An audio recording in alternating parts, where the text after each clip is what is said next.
नमस्कार। छुट्टियां बच्चों की शुरू होने वाली है, एक्साइटमेंट है जाने का, बहुत पैकिंग शुरू हो रही है, लेकिन टेंशन है कि पीछे से इन पौधों का क्या होगा। तो इन पौधों को आप अपने घर में कुछ टेक्निक्स के सहारे जिंदा रख सकते हैं, अच्छी तरीके से रख सकते हैं। उसके लिए हमें कुछ खास बातों का ध्यान रखना है और कुछ तरीके अपनाने हैं। तो क्या चीजें हैं, आइए देखते हैं आज की वीडियो में, ताकि आप जाएं घूमने और आपके पौधे भी बहुत एंजॉय करते रहें आपके घर में। बने रहिए मेरे साथ आखिर तक। मैं हूं Anjana, welcome from Lalbagh.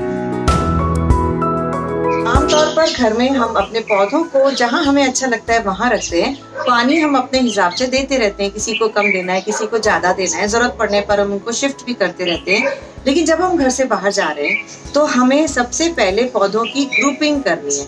Grouping मतलब उन पौधों को एक जगह इकट्ठा कीजिए जिनको थोड़ी बहुत सनलाइट की जरूरत होती है, और उन पौधों को एक जगह इकट्ठा कीजिए जो कि हाई ह्यूमिडिटी में जिंदा रहना पसंद करते हैं। इस तरीके से जब आपके पौधे अलग अलग सेग्रीगेट हो जाते हैं, उसके बाद अगला काम शुरू होता है। तो सबसे पहली बात है कि जो भी हमने बिखेर करके सजा के रखे हुए उन सबको अलग अलग इकट्ठा करना है हमें दो ग्रुप्स में। एक वो पौधे जो ह्यूमिडिटी पसंद करते हैं, दूसरे वो पौधे जो थोड़ी सनलाइट पसंद करते हैं। ग्रुपिंग के साथ ही दूसरी जरूरी बात यह है कि जिस समय आप बाहर जा रहे हैं, जाने से पहले आप अपने सभी पौधों को बहुत अच्छे से पानी देके जाएंगे। अच्छे से पानी देने का मतलब है कि जब आपने पानी दिया है तो नीचे ड्रेनेज होल से पानी बाहर निकल जाना चाहिए, और अगर नीचे की प्लेट में थोड़ा पानी जमा है तो भी कोई प्रॉब्लम नहीं है। पानी देने का दूसरा तरीका है कि टब वाटरिंग कर लीजिए।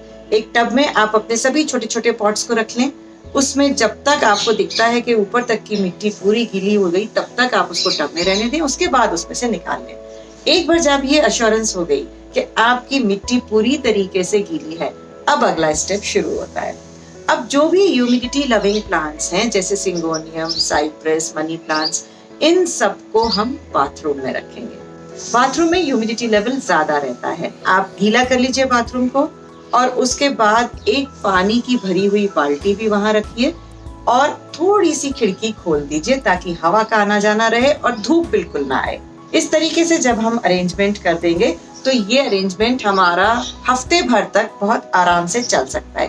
1 वीक के लिए अगर आप बाहर जा रहे हैं तो ऐसे पौधों को बाथरूम में रख लीजिए। इस तरीके से कोई दिक्कत नहीं होगी। दूसरा तरीका होता है उन पौधों के लिए जिनको थोड़ी सी धूप की रिक्वायरमेंट होती है। जितने भी आपके फूलों वाले पौधे हैं उनको थोड़ी सी धूप चाहिए, तो उन्हें हम बाथरूम में नहीं रख सकते। उन्हें आप किसी ऐसी खिड़की के सामने रखिए जहां से थोड़ी बहुत धूप आती है। थोड़ा सा पर्दा खोल दीजिए। अब इनमें पानी देने का तरीका रहेगा एक बाल्टी के साथ। बाल्टी में से रस्सियां निकालेंगे और हर रस्सी को आप अपने एक एक गमले में डाल दीजिए। इसमें ध्यान देने वाली बात है कि जो रस्सी का टुकड़ा बाल्टी में डला है वो बिल्कुल बाल्टी के बॉटम तक डलेगा, और दूसरा एंड आपके पौधे की मिट्टी के ऊपर अच्छे से दबा रहेगा। तो इस तरीके से आपके एक साथ बहुत सारे पौधों को पानी भी मिलता रहेगा और आपकी खिड़की से थोड़ी बहुत धूप भी मिलती रहेगी। अगर ये टेक्निक अपनाते हैं तो इससे भी हम अपने पौधों को आराम से एक हफ्ते तक बहुत हरा भरा खुश मिजाज रख सकते हैं। अब ये है कि अगर हमें ये सब कॉम्प्लिकेशंस नहीं करना है, बहुत कम पौधे हैं हमारे पास, तो उसका एक तरीका है कि आपके घर में जितने नल हैं, हर नल के नीचे एक एक गमले को रख दीजिए।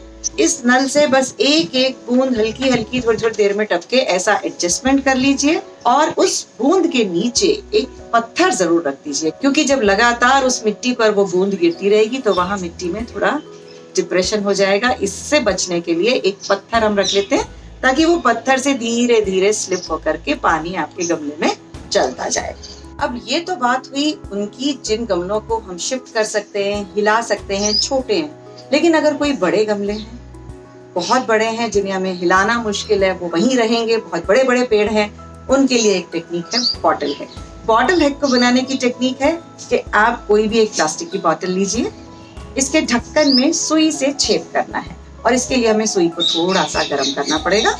सुई को गर्म किया, छेद किया। अब इस बॉटल को भी यूज करने के दो तरीके हैं। एक तरीका तो ये है कि बस ढक्कन खोला, आपने पानी भर लिया, वापस ढक्कन लगाया, उसको मिट्टी में डाल दिया, लेकिन पीछे एक छेद करना बस भूलिएगा। वो छेद हवा के निकलने के लिए है। जैसे जैसे हवा निकलती रहेगी आपका पानी अंदर चलता रहेगा। दूसरा तरीका ये होता है कि बॉटम को आप काट दीजिए पूरा। ये आपका परमानेंट सोल्यूशन हो जाएगा कि आपको बॉटल को नहीं निकालना है, बस ऊपर से पानी डालते जाना है। ये जब आप बाहर जा रहे हैं सिर्फ तभी काम नहीं आएगा, ये हमेशा काम आता रहेगा कि बस जब भी आपका पानी खत्म हुआ बॉटल का, आपने वापस से पानी भर दिया, क्योंकि हमारा बॉटम कटा हुआ है। अगर आपके पास कम पौधे हैं और अगर वो ह्यूमिडिटी लविंग पौधे हैं, अगर धूप वाले पौधे हैं तो उनके लिए ये टेक्निक नहीं है। अगर वो ह्यूमिडिटी लविंग पौधे हैं तो उनका एक तरीका है ग्रीन हाउस इफेक्ट क्रिएट कर लें। उसके लिए हमें चाहिए सिर्फ एक बड़ा सा पॉलिथीन बैग। पॉलिथीन बैग में हवा भर के उसमें आप अपने पौधे को डालिए और उसको रैप कर दीजिए। इस टेक्निक में होता यह है कि पौधे से जो भी इवेपोरेशन होगा वो वापस पानी बनकर पौधे पर ही गिरेगा और अंदर एक ह्यूमिड इफेक्ट क्रिएट होगा, जैसा कि टेरेरियम्स में होता है। लेकिन ध्यान रखने वाली बात है कि इसमें कोई भी सन लविंग पौधा नहीं जाएगा, सिर्फ वो जाएंगे जिनको ह्यूमिडिटी पसंद है, जो ज्यादा ह्यूमिडिटी पसंद करते हैं, जैसे कि ये।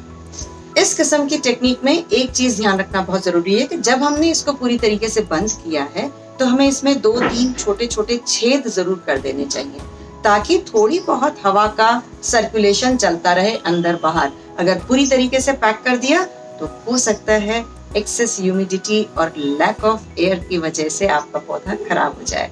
इस किस्म से आप 5-6 दिन तक अपने पौधे को बहुत आराम से संभाल सकते हैं। उसके बाद उसको खुली हवा की थोड़ी जरूरत पड़ती है। पानी का प्रॉब्लम सॉल्व हो जाता है, लेकिन खुली हवा की जरूरत पड़ती है। साथ ही जब हम ये ग्रीन हाउस इफेक्ट क्रिएट करते हैं तो इसको थोड़ी सी सनलाइट में रखना जरूरी है। जैसे हमने सन लविंग पौधों को हल्का सा पर्दा खोल करके खिड़की के पास रखा था, बस वैसे ही किसी जगह पर आपको ये भी रखना है, क्योंकि जब धूप मिलेगी तभी इवेपोरेशन होगा, तभी उसको पानी मिलता रहेगा। किसी बिल्कुल छायादार जगह पर उसको मत रखिएगा। ये तो हुई 5 ऐसी टेक्निक्स जिसमें आपको ज्यादा मेहनत करनी है अगर आप ज्यादा दिन के लिए जा रहे हैं।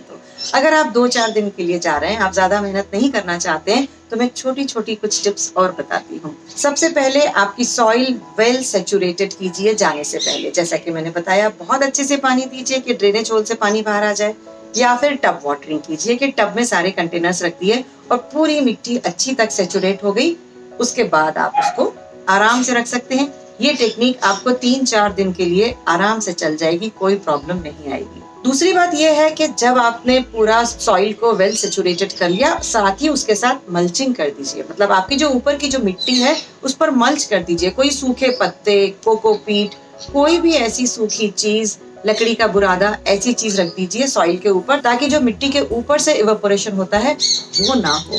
तो ऊपर की मिट्टी बहुत देर तक गीली रहेगी तो नीचे की मिट्टी को भी गीला रखेगी, इसलिए मल्चिंग जरूर कर दीजिएगा। तीसरा आसान तरीका है सेल्फ वाटरिंग। पॉट्स में ही अपने पौधों को डाल दीजिए, उसमें अभी नहीं कभी भी दिक्कत नहीं होगी। अगर आप बहुत रेगुलर ट्रैवलर हैं, अकेले रहते हैं, पीछे से कोई देखने वाला नहीं होता, तो ये अच्छा है कि आप अपने सभी पौधों को धीरे धीरे सेल्फ वाटरिंग प्लांटर्स में डालते जाइए।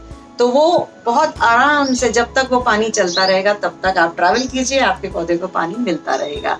सेल्फ वाटरिंग प्लांटर का एक देसी नुस्खा मैंने बताया था, जो मैंने घर में किया था।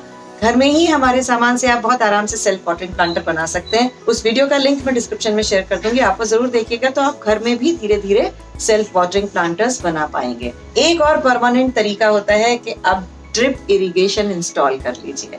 चाहे तो आप कमर्शियली उसको इंस्टॉल करवा सकते हैं, और अगर नहीं तो कुछ DIY टेक्निक्स भी होती हैं। कुछ वीडियोस होंगे, आप देखिएगा। मेरे तो नहीं है, किसी और के अगर होंगे तो देख लीजिएगा, और अगर नहीं होंगे तो बहुत जल्दी मैं उस पर कुछ बनाने की कोशिश करूंगी। एक और तरीका ये होता है कि अगर आप पौधों के शौकीन हैं, फ्रीक्वेंट ट्रैवलर हैं, तो आप कुछ ऐसे पौधों को अपने घर में रखिए जिनमें ज्यादा रिक्वायरमेंट नहीं होती पानी की।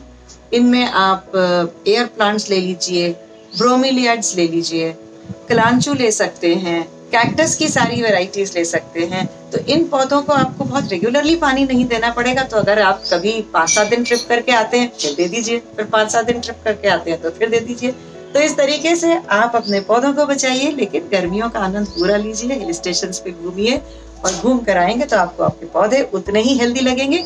पौधों से रिलेटेड कुछ और प्रॉब्लम हो तो मेरा लर्न विद अम्लान का फॉर्म डिस्क्रिप्शन में होता है, उसे आप साइन अप करके अपने पौधों की कई प्रॉब्लम्स को सॉल्व कर सकते हैं। उसके अलावा कई कोर्सेज भी कंडक्ट होते हैं, वो भी कर सकते हैं। तो आप वो फॉर्म देखिएगा, जो भी आपको ठीक लगता है करिए, और इस वीडियो को कर दीजिएगा लाइक, शेयर कीजिए बहुत लोगों के साथ, और अम्लान बाग को सब्सक्राइब करते हुए बेल आइकन भी दबा दीजिएगा। नमस्कार।